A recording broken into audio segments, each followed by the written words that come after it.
Greetings, Brawniacs, and welcome to The Devil's Den, a podcast that focuses specifically on Leo Brawn, former homicide detective killed in a line of duty and turned demon hunter. I'm your host, Stitch Mainville, and with me as a co-host, the creator, writer, and producer of Leo Brawn, Mr. Jason Beard. Now, Jason and I will be breaking down each episode of Leo Brawn as we're joined by cast members who will give their perspective as well. But first, spoiler alert, we will be discussing the entire episode of Orientation. So if you haven't yet listened, stop here, go back, and listen to episode 4, and then come on back so we can continue.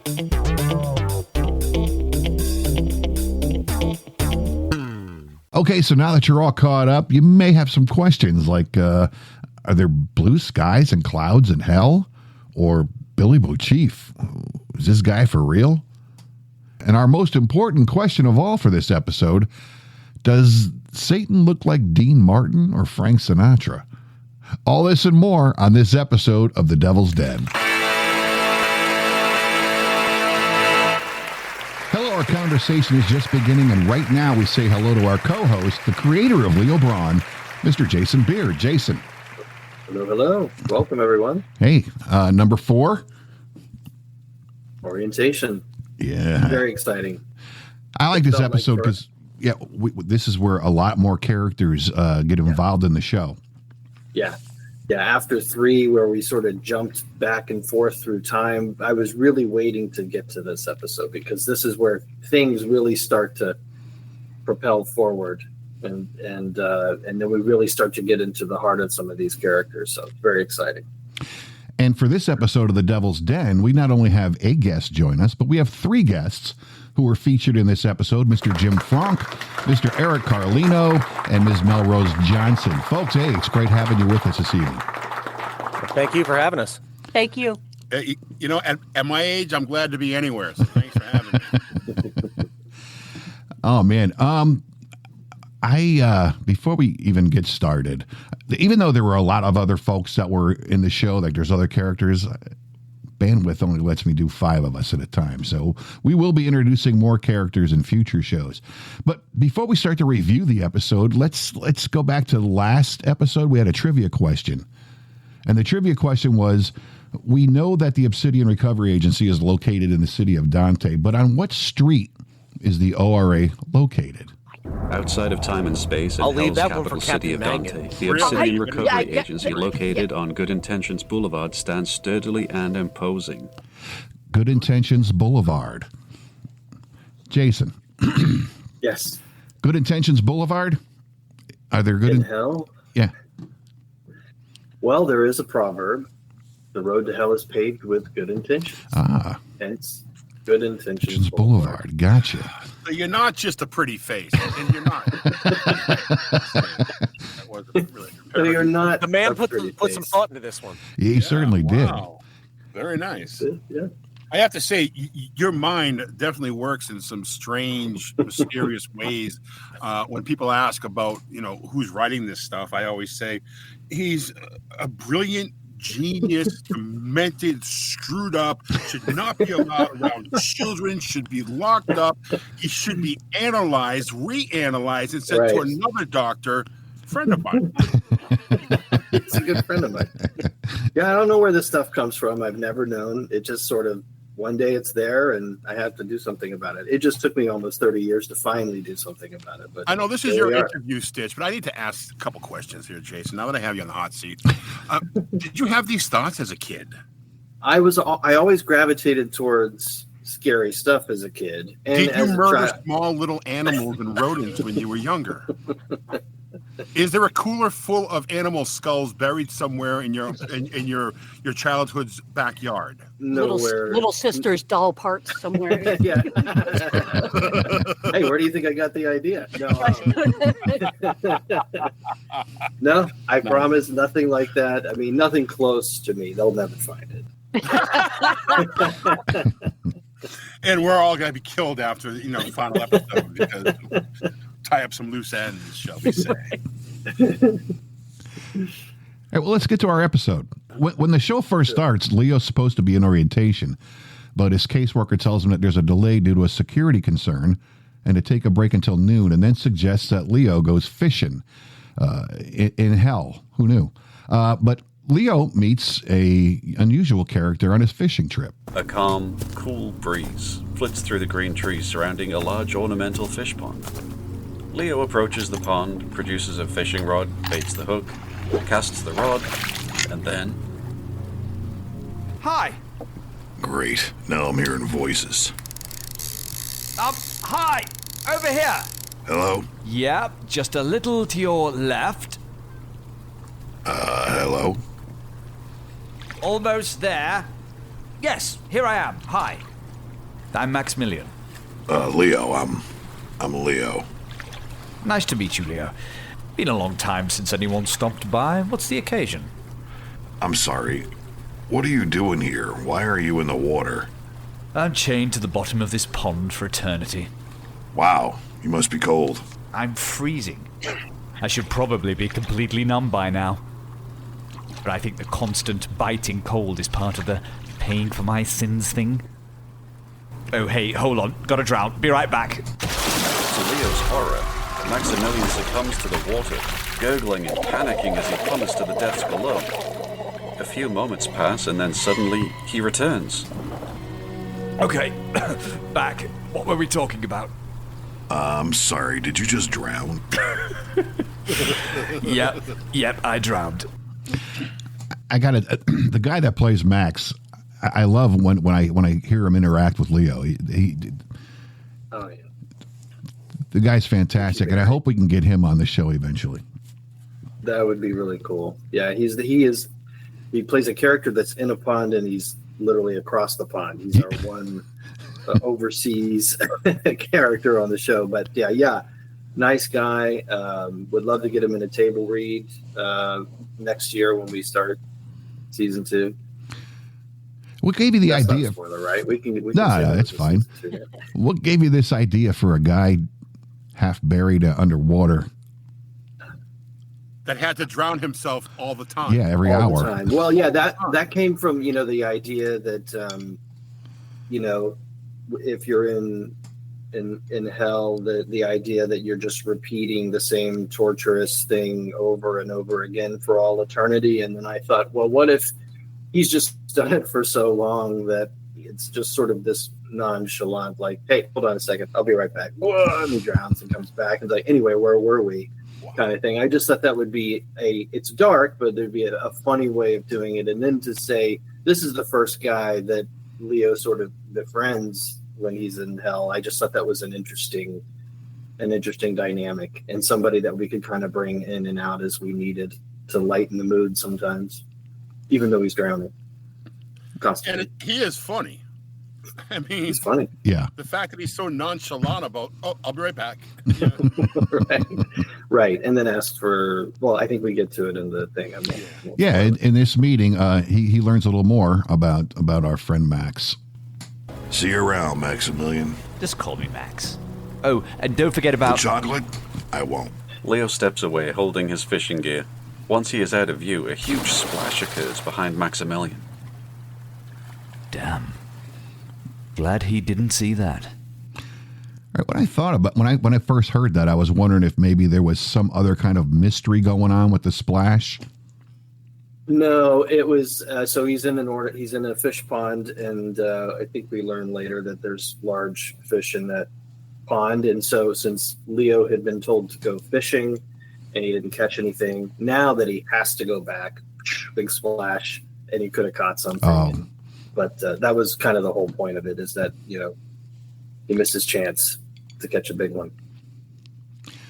Well, they can't all be brilliant, Stitch.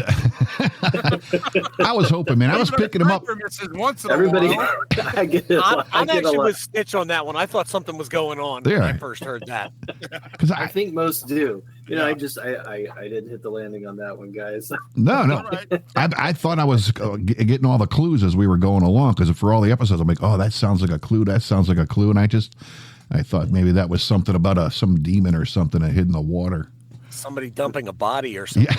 Yeah. Gotcha. Okay. Yeah. No, he just didn't get to catch the fish. That's all. All right. Well, After he leaves fishing, he decides to go back to orientation, and Leo gets to meet another odd character voiced by Mr. Eric Carlino. Leo's attention is diverted as his name is spoken. Leo Brawn? Yeah, I'm Leo. The man speaking with Leo is tall, black-haired, handsome, with a pale, unblemished face and strikingly pale blue eyes. Herman, it's very good to meet you. Herman hands Leo a coffee. Leo graciously Thanks. accepts the beverage with a nod. You're sitting in front of me. Herman enters the orientation room, and Leo follows. Eric, man, I got to ask, where did you get the concept for this guy's voice? I honestly wish I could tell you. He just, like, when Jason and I first pitched, like, the idea of Herman back and forth, the big thing that we just wanted to get there was creepy. You got that. Evil undertones, kind of like evil genius kind of thing. And I don't know. I mean, my mind just went in this direction, and the breaths and the little breaks just wanted to make him nervous, and obviously it affects people in certain ways, as you can see with Jim's reaction right now. You okay, Jim? Very, I mean, the one Peter Lorre influence. I've gotten that from a few Yeah, people. that's the name Peter I was Lorre, trying to think and of. honestly, I never even thought of that until people said it after the fact. I'm like, okay, I can kind of see it. But I mean, the one response that I get, I'd say, I mean, even from the majority of just us in the cast, is, and can we curse? Is that okay if we curse? Oh, yeah. Dude, that's fucking creepy. Yeah, It truly is. Is the majority response. What's your wife's response? Oh, she has listened to other episodes that Herman appears in. Won't get into that too much, but the standalone episode, if anybody has listened to that, and she's like, okay, I can't listen to that. You're creeping me out. Yeah. Music to my ears. Yeah, that way I know I've done my job. That's my Absolutely. go-to creep voice now. By the way, I talk to people when I don't want to have a response. I should employ that in social situations. See where that gets me. You should. It's either going to get you arrested or elected. Take your pick. Jesus. That's great. Well, as we go further into the orientation, we meet another character voiced by Eric as well. Good Yeah, I was pretty busy this morning. episode. Hi. Did everyone get some fruit or Danish? There's OJ or coffee on the table over there. Sorry, no creamer. Dairy just seems to spoil here. Okay, first things first. My name is Billy Bocheefe, and yes, that is my original God-given name. Did Billy Bocheefe happen to live in South Park, Colorado before dying? He would No. fit right in there. We'll find out. We'll find out later where he was from. But no, I don't know where he came from either. Other than it was sort of subverting the idea that you'd have somebody that knows all about hell and they would be some evil mastermind sounding type. Instead, it's this very jovial, nice kind of Southern hillbilly type in a way that's just super kind. And so I just thought that was an odd juxtaposition after everything that Leo's been through. Do you dream? Do you All the remember time. your dreams? No, not anymore. I never remember them anymore, except the nightmare. You might have sleep apnea. Yeah, Billy is definitely something that came out of a fever dream for sure. Yeah, it was also when I wrote the original screenplays.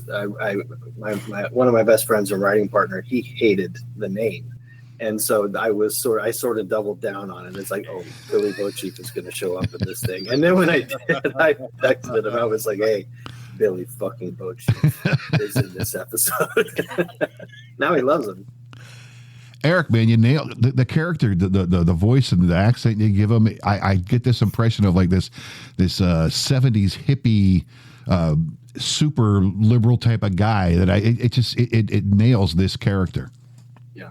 I mean, honestly, I went in a lot of ways. I went with a little bit of a Southern televangelist kind of feel, just very charismatic, very over the top, just very loves everyone, is friends with everyone.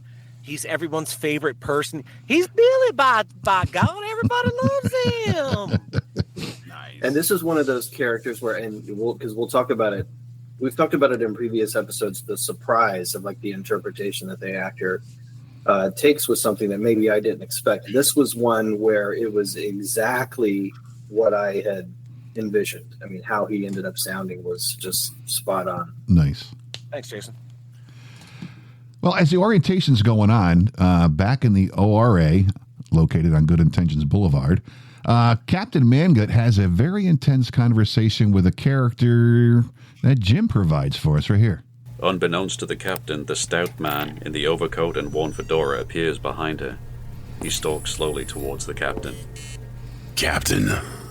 The captain, although not expecting a guest, is unfazed.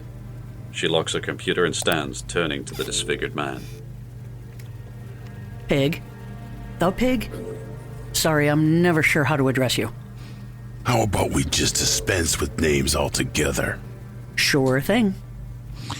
Melrose, you can feel the hatred she has for the pig. That's Mr. Pig.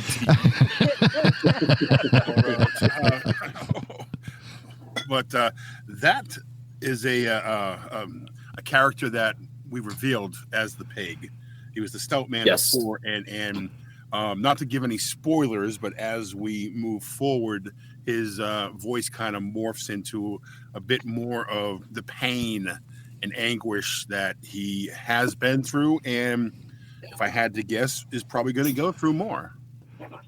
I mean, not even just in season 1, but season 8, 9, and 12. And that leads us to this because Captain Mangut kind of insinuates something in this clip. You have a new recovery agent starting tomorrow, Mr. Leo Brawn. He needs to be fast-tracked. Here's the case. We normally get our cases through dispatch. And see, just like that, Captain, he figured out why I'm here. He sees something in Detective Brawn. This case should validate his intuition. I'll read it over. You saying no? But I won't put my agents at risk any more than they already are. And what do you risk in saying no? I think you are the answer to that riddle, Pig. You are a walking, talking cautionary tale in that regard. The pig braces, steeling himself from the retaliation he wishes to mete out. I think it's time you leave. Oh, Melrose, that's awesome. And I love that. It also now, is that like a story for another time kind of thing about what happened to the pig? Oh yeah. We will learn a little more about what happened to him within the season, and then there'll be some additional backstory episodes that will delve deeper as well. Nice. If I was an actual ORA agent, I think Captain Mangut is the exact type of captain I'd like to have. She's kind of strong-willed. Melrose, you play that part perfectly. Is that just who you are, or are you actually putting something into who Captain Mangut is? I like that you noticed that. Jason and I did talk a little bit about that, and it was very generalized. He liked what I was bringing to it. Initially, I approached him, and I had an earlier acting class was talking about this very thing. He initially had this as a male part, and I reached out to him over social media, and I said, I'd like to audition for you. And he said, well, give it a shot. I read for him, and he said, okay, we're gonna go in this direction. I bring a lot of Girl Scout moms, so there's the authoritative tone there, clearly. But it was the direction of stern, protective, only warmth to her team. That was the only thing that I was given. Everybody else is kind of on the outside. This is where it's if you want to be inside, it's a very small clique. So it was very protective, and so it was a Girl Scout mom read. Basically, is what it was, and I channeled a lot of Jodie Foster. Okay. That kind of thing. And it opened itself right to it. And I was talking about it in acting class this evening. That it had gone in that direction, and as the episodes go further on, Mangit makes more and more of an appearance, and it becomes a little more evident, without giving too much away, how much she does care about her job and what she's doing in her position and her team. Right. Nice. Jim, what was your inspiration for doing the pig when you first learned of this character, or Mr. Pig?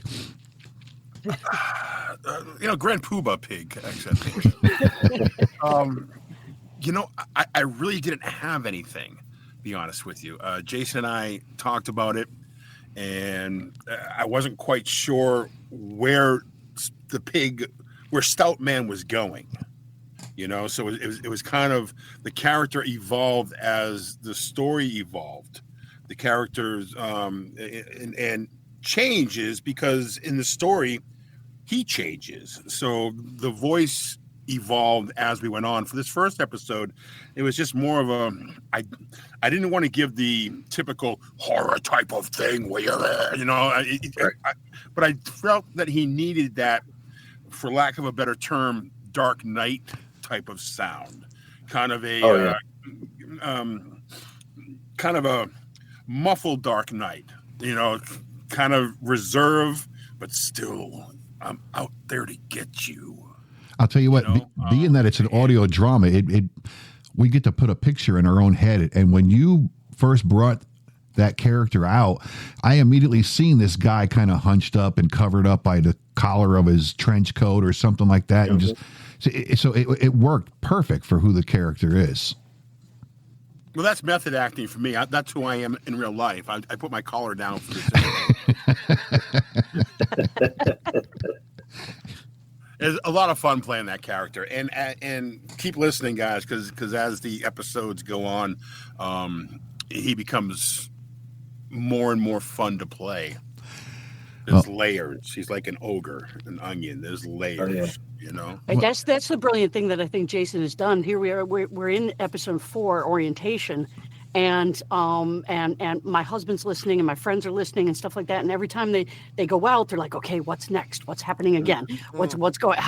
Okay, now I've got this question. I hope it gets answered on this one. It's like watching the episode of Lost season 3, where you're like, don't give me a cliffhanger because I can't take it anymore. It's moving in that direction. And Jim's talking about the pig evolving and Eric's characters evolving. There's an evolution here that happened through Dante, and it's just been incredible to be a part of. And that's what's cool about this whole episode. Sorry, Eric. Go ahead. My wife, God bless her, she doesn't listen to a damn thing I do, in real life and voiceover as well. But she is a Leo Brawn fanatic. She's a Brawniac. She is. She's in love with Willie Topaz. So is mine. I am too. Yeah, problem is, I know very, very well. I mean, this isn't right. This isn't right. But yeah, she wants to adopt Willie. So we'll see what happens. But to jump off what Mel was saying, like this episode is, I really think this is the catalyst for the season. This is really where wheels started turning, when stories really started getting into motion, and we introduced a lot of these characters. We meet the pig, we meet Herman, we meet Billy, we meet Captain Mangit, and those characters just continue to evolve throughout the season. And I really hope the audience enjoys where these characters go from here. And from a production side of things, me having a multi-station cluster production director under my belt for many years, to hear how Jason, as a sound engineer, a soundscaper, who's creating these scenes and these soundscapes and that pulsing, and just to hear you evolve yourself. By season 4, you really found your groove. Sorry, by episode 4. Season 4. By episode 4, you really found your groove with the editing portion of it, and it gets more refined as the season goes on. But I think episode 4 is where you really found the special sauce. Yeah, this is when we started hitting our stride. Yeah, I think so too. Absolutely. I think so too. Yeah, and that's why I was so excited to get to this episode. Not that I knew it would all work, but I knew the first few episodes are just introduction, world building, the foundation, we'll ease into it because it was just stitching myself at first. So, we didn't even have the rest of the cast yet when we started it. Right. So it was just sort of easing into it. And I've talked to, I brought up this quote on a different show, but it's one that I've sort of worked with is I don't know what's wrong in this industry to do. I'm sort of ignorant of that fact. So in some ways it's benefited me to just sort of go head first and work through it and Take know those risks. Yeah. Right. And gonna play by ear, go by ear. Okay, this sounds like what I would want it to sound like. I hope that the professionals will agree. And so far it's worked out. Something that you have mastered is the silence between notes of a song, the dramatic pause when somebody's about to reveal something. You have captured that with the droning music, with the heartbeat music, the atmosphere. with the gaps between scenes, right. Which at first I was like, that seems kind of long. Oh, there it is. No, that was perfect. That had me right there. And then the next time it's like, it's coming. There it is. It really builds suspense and as much as it makes the episode a bit longer, right. I think it adds to the suspense and to the horror part of the show. So kudos to you. Thank you. I appreciate that. Yeah, I've mentioned it before. These were always originally intended as screenplays. So these originally the idea was these will be in some sort of visual medium. So then to adapt them for an audio medium, I still wanted to approach it from a very cinematic standpoint. How much can I make this sound like you're listening to a film on for each episode, or a short film for each episode. So this would be a great adult animation. This would be a sick adult. Absolutely. Yeah, I mean we've all had that conversation outside of here that this would make a killer adult animation. Yeah, if anybody from Adult Swim is listening, contact Jason, please. Yeah. Seriously, maximumbeard@gmail, right, at gmail.com. Listen, if Disney Kids wants to blow up the network, we're here for you. And those kind of risks that you're taking is what keeps it original. Exactly. Absolutely. Absolutely. So keep taking those risks. Well, hey, in this orientation class, it turns out to be kind of a special event. Because the reason for the security concern that delayed the class walks into the room. Okay, moving on. Wait, what does it mean if you can't remember how you died? Allow me. That's an easy question, Miss Burgett. Some deaths are so traumatic that the shock simply won't allow you to deal with it yet. In time, I assure you, Miss Burgett, the memories will come, probably when you least expect it. And when it does, should it cause you trouble or sleepless nights? Review your manual. There are plenty of highly trained grief counselors at your disposal, 24/7. What else? Are you, the devil? Congratulations to the astute man resembling a toucan in the back. If you must address me, I prefer Satan.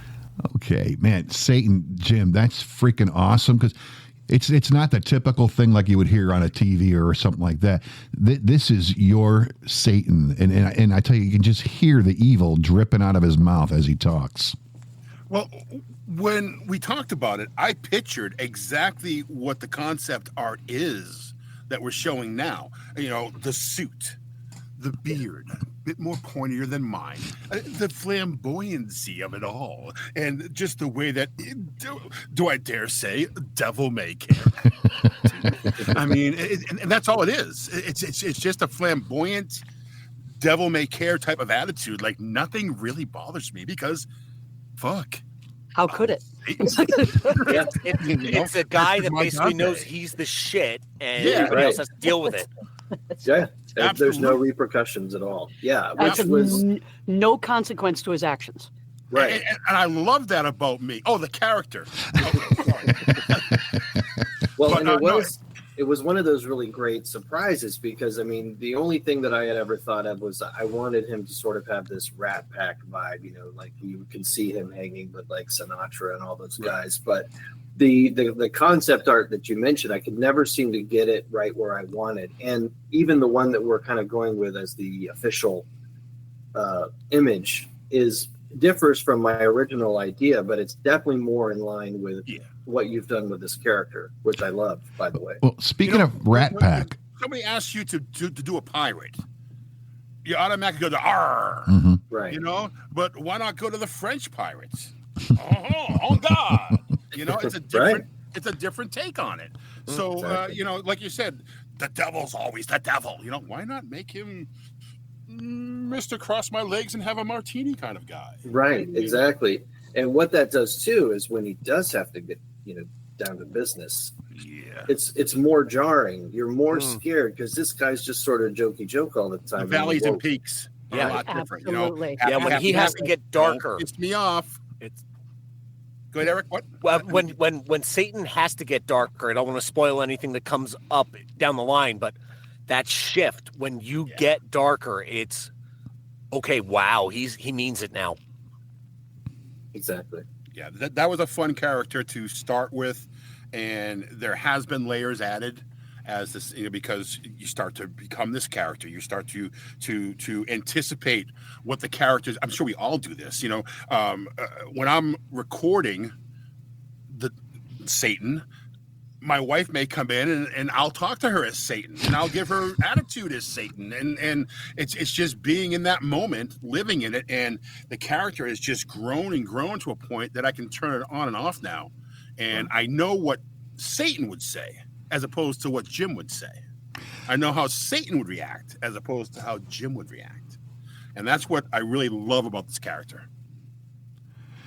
Well, I'll tell you, Leo, he finds out that he's a demon hunter, and he's talking with his caseworker, Sebastian, again, Eric, and he gets a little closer look of Satan in this clip. And your assignment, what do you think of it? Leo holds up the badge, turning it in the light. Demon hunter? Well, better than fry cook or something.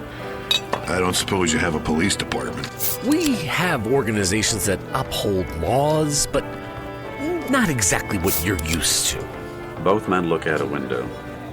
Satan is standing outside on a mobile phone, puffing on a cigarette with elegance.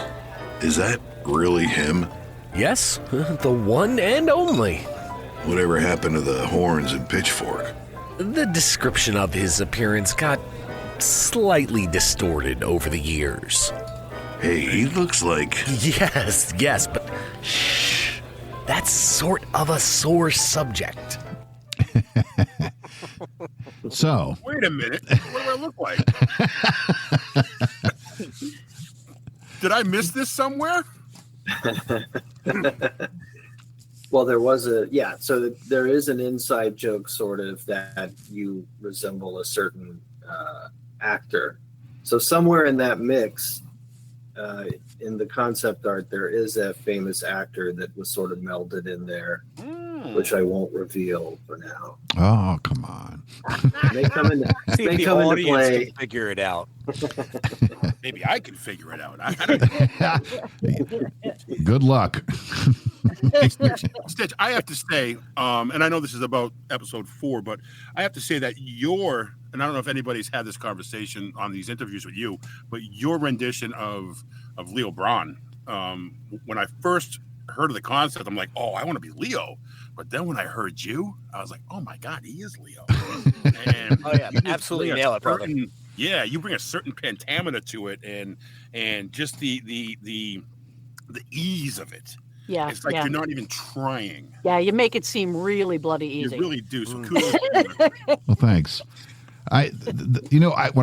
When Jason was telling me about it, I got the impression of a man's man, and not much longer before he and I spoke, I had done a satire commercial for an ED medication, and I did it with this kind of voice like this, and it's you're a 55-year-old badass, and that was the what I had in my head when I heard about Leo Brawn, and it just sort of stuck, and everybody loves it, so I'm keeping with it.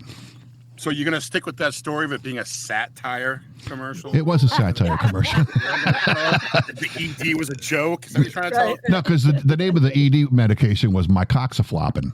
So it's so it's not real. Get on that one, Pfizer.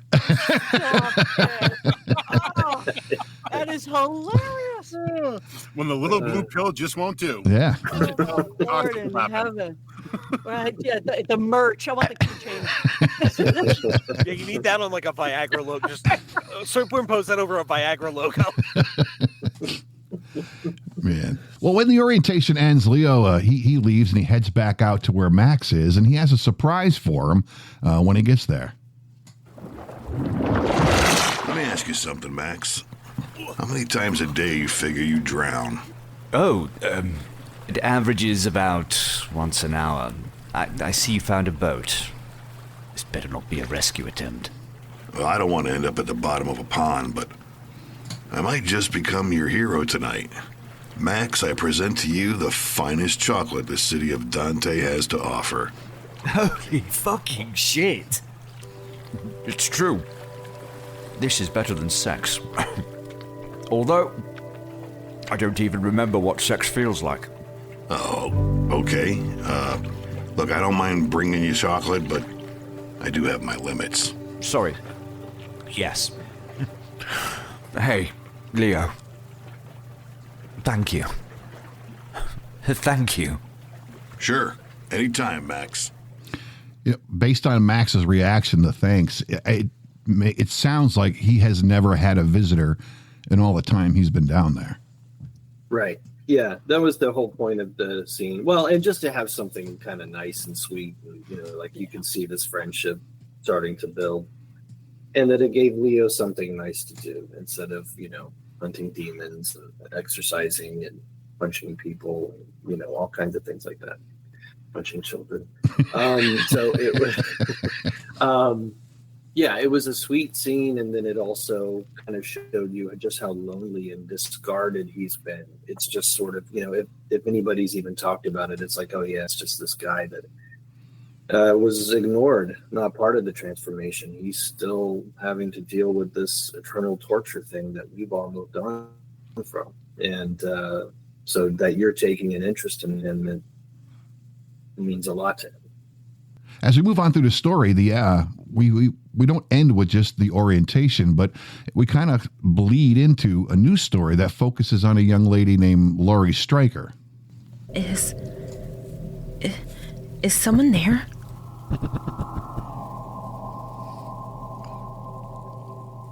And to find out if someone's there, you got to listen to the next episode. But as we can tell, it's leading up to a new hunt, obviously. To close out our show, what we usually do is we have a trivia question. And for this trivia question, I think it's kind of easy. In 1933, Farmer Joe cheated on his wife with a hooker from what city in Newfoundland? And the answer to that will be on our next episode. Jason, as always, this is a pleasure, man. And do you have any final thoughts, comments, anything we might have skipped over during this review? Wait a minute, who's the hooker? We'll find out on the next episode. Yeah, you'll find a little bit about it. No, I mean, just like I do, I think every episode, just thank you all for taking a chance on this and bringing all of your talent to it. It's just amazing. Just pinch myself every day that I get to work with all of you. And I'm just so excited. I'm excited to go back and talk about these episodes and be able to feature you guys so they can actually hear who are the people that are doing these amazing performances. So it's really awesome. And it's good to hang out with you more. I've had the conversation with Eric, with Terry Briscoe, a couple other people, and this has rejuvenated a lot of us. Absolutely. Who got into a funk after a couple of years. Yeah. Audio dramas are fun. They're not always the greatest written things, but it's the acting part that we love to do. It's the voices, the characters, and this was something that after the first episode of doing was like, oh, I need more. Yeah. And I've had this conversation with numerous people, like Eric, for instance. Yeah. Yeah, we had this very same conversation just recently about how much this show has just renewed the passion for acting. Yes. And just it gets you out of those funk, like getting to revisit these characters every couple of weeks when we record a new episode or whatever. It's like, all right, I get to get back into Herman mode again. And it just fuels you. Yes.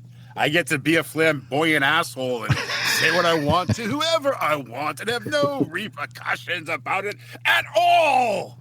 I mean, absolutely. Yeah, it's been really great to have this kind of a continuing visiting of you guys and the work, and looking forward to the next scripts, because people do ask us, what do you got going on? And you're like, all right, well, I did this medical textbook, but I'm doing this audio drama. It's a complete shift. And like, let me tell you about this cool thing that I'm doing, because there was this other shit that I did over here that I got paid for. But it's like, this is this really cool thing that I'm. Next summer, we need to have like a Leo Brawn revival getaway weekend somewhere. Oh man! Oh my God, I'm down for that. I am so with you. Eat chocolate and drown Eric. Wait, what? Eric, No, we need to get the guy from England over here. No, we We need Max over here. So we can drown him. We'll drown him every hour on the hour for fun.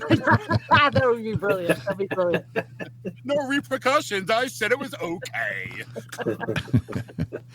Jim, although this wasn't your first episode, your identity was hidden for a bit as the Dapper Man. But as the Outed Satan came out, what was your take on this episode to out Satan? I was a bit confused at first, because when I came on board, episode 1 had already aired, and I believe somebody else was voicing Dapper Man for a couple of things, and I wasn't quite sure exactly what it was and where it was going. But when it happened, and I saw the dialogue and I saw what was coming up, I was like, this is meaty. This is juicy. This is a pivotal character. I really want to dig into this. I thought Dapper Man was, okay, Dapper Man. It wasn't really a main character in my mind at first, but the evolution of it just absolutely blew my mind. And where it goes in the next upcoming episodes. Yeah. Where it's heading is just such a roller coaster. I know time-wise there are episodes that are out there that people haven't heard yet, and I know where I left off, and I haven't listened to the last thing that you put out as of today's time, and I know there's some craziness that goes on there, and I know that my character has some really big things that are going to be happening, and I'm really looking forward to it. I'm speculating because I don't have the scripts in front of me, but I'm speculating as to what's going to happen. And so fingers crossed.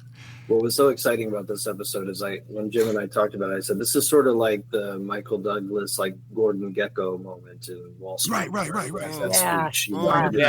Yeah. That was kind of the motivation behind it, was like, and because it's his big pitch, right? To the audience, really, to believe in this transformation, but also like he's a special guest to this orientation, so he gets to really sell it again. And so that was, you picked up on that beautifully. Absolutely. So well. And your direction and insight to characters as we get them and as they've been growing is great, because lots of times we don't ever have any kind of feedback or B, actual direction. It's really nice. I don't mind when I get the email from Jason saying, could you tone this down, or can you ramp that up? Or I was kind of thinking more of this vibe, because if you don't know, you don't know. And I would prefer to give the producer, the director, the creator what they want. Sure. And it's just the communication. We become friends. You're so much more than just someone that writes the script and sends it to me. Everybody has become a friend of mine here. And it's just, hell, the gummies just kicked in. I forgot what I was talking about. Anyhow, it's been a lot of fun. Yeah. It's just something that you mentioned, like if there was anything else to touch on. The other thing here too is that you kind of see just how far Herman is willing to go. Yeah. Because he's the one who he sort of doesn't, he's not shaken at all that Satan's in the room. He hasn't popped yet. Oh Right. no! No, he his hasn't. coming out party's a few episodes down the line. But he does stand up and sort of like, you know, gives the light to Satan, and you know, sort of, and then even in, I think there's a line in the episode about "You really are a monster, aren't you?" Like Satan already feels it, like he's already figured out. The whole exchange between him and Satan when he's asking about, are you going to change my name because he's proud of who he is. No, Herman is perfect for you. No, give me a line. No, not you, Herman. Like my thing. Eric, how about you? Your thoughts on this? I mean, this was where we first introduced to Herman himself, but you did Sebastian in an earlier episode. But what was your thought on orientation? This was multiple personality syndrome for me, because it was just crazy having to do all three characters within the same episode. Heck, I think at one point all three characters are in the same scene. Yeah. And that was, you know, I mean, obviously, you know, I didn't record them all at one point. They're all mixed together, but I mean, it's like, just to be able to keep them all straight and stay in character. I mean, this has been a ride, and I have absolutely loved every minute of this season. I think the audience is going to love where these episodes are going. You know, I thank everybody for coming along for the ride. I love this cast. I love the family that we've become over the course of recording this season. And the cast members that are doing multiple characters, like Melrose, Eric, myself, I hear, and I didn't know Eric was Sebastian, to be honest with you, until this interview here. Oh, wow. Oh, really? Yeah, I did not know that was you, Eric. I know that there's an episode coming up where I actually have a pretty intense conversation between Satan and the pig. Yeah. Which, by the way, that is now my audio drama sample that I send out to people, because why wouldn't I? But yeah, and just to hear that exchange and to listen to it later on in life and to say, wait, that's both of me, you know, which really blew my mind. And when I hear Melrose talk to one of your lieutenants or whatever, I'm not going to say what her name is. Yeah, right. Yep, I know where you're going. Yep. Yeah, you know, but there are conversations back and forth between your two characters, and it just blows my mind. Granted, we're recording them in separate times, so we're in that mindset. So it's not like I'm going, well, Piggy, yes, Satan. I mean, we're going, you know, we're doing it, you know, back and forth. Right. At the table read, that happens. Oh, the table read. That was. I think I broke a. Although now you've given me an idea for the next time I have to record multiple characters in the same episode. But yeah, so kudos to the entire cast. I mean, you put together a great bunch of actors here, and I'm looking forward to what's to come, because I know there's a lot more to come above and beyond Leo Brawn. So stay tuned, guys. Shoestring TV is going to blow up. Melrose, how about you for this episode? What are your thoughts? It was so this is like everybody's been saying, this is where I felt it was almost like a season 2, and you know, it's everybody kind of started to find their footing, you know. So I know the captain hasn't made that much of an appearance up to this point, but it's an orientation for everyone, isn't it? Listening, you know, the listeners, the players, everybody involved. So it's aptly named, aptly put, you know, aptly written, aptly acted. You know? So and we're not lots of apps, and then doesn't it go and end on a freaking cliffhanger? You know, you're killing it, you know. So that's so great too, because it was finding that footing in that rhythm. The rhythm in episode 4 is a fantastic rhythm. It's so incredibly smooth, and then it just continues to find that rhythm as it goes along. All those beats, and the post production must make you go, like, pull your hair out. Kudos on that, for real. You know, I mean, I was saying the post production must be pretty hefty. That's all I'm saying. But you know, just so much to listen to and put together and try to get out this cohesive story. Just as I've got audience members in my house telling me how cohesive this story actually is. That's how I know it's working. When we see it and when we send you clips and pieces, we're waiting just like the audience. You know, we're waiting for your creation to come back to us to see where we fit in to this creation that you've done. So So we get the bonus of being involved in that table read, and then all the way through, we get to see the magic at the end as an audience member. You know, so that's an extra bonus for us. It really is. It is. Yeah, you nailed it. You know, and this episode here, when it came out, you speak of cohesiveness.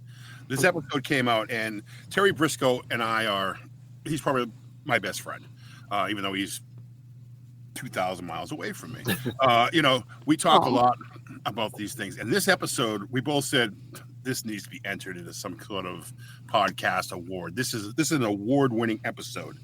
And then another episode came out and said, well, forget about that episode. This is the award-winning episode. That's what James kept on saying, because every single time you said, this shit's getting better.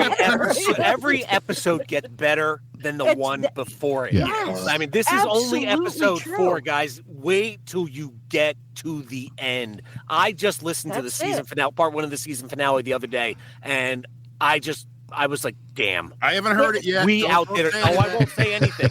But my reaction was just, damn, we were amazing. Yeah. I mean, I don't like patting myself on the back or giving myself extra credit. I'm not the type that likes those platitudes and everything, but it was brilliant. Episode 7, episode 9. Oh my gosh! Nine's good. Yeah. Stay tuned, guys. Buckle up. Oh yeah, it's one hell of a ride. See, we don't just work here; we're fans too. Right? Yeah, we are. We are the original Brawniacs. That's coined the phrase. I've been waiting to listen to the first episode of the season finale, but I can't. Because my wife is such a fan. And if I listen to it, then I have to pretend like I didn't listen to it.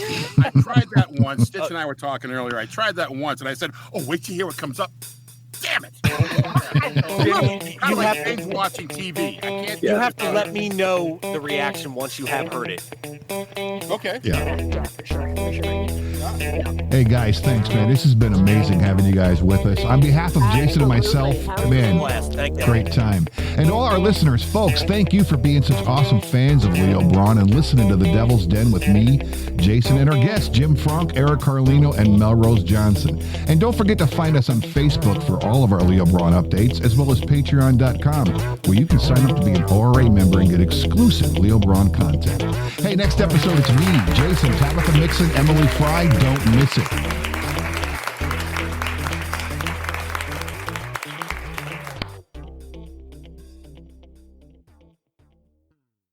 The characters and events depicted in this podcast are fictional. Any similarity to any actual persons, living or dead, or to actual events, firms, places, and institutions, or other entities is coincidental and unintentional. This podcast is protected under the laws of the United States and other countries. Its unauthorized duplication, distribution, or exhibition may result in civil liability and criminal prosecution. Country of first publication, the United States of America. Leo Brawn, copyright 2024, Shoestring TV. Leo Brawn and all related characters are trademark and copyright of Shoestring TV. All rights reserved.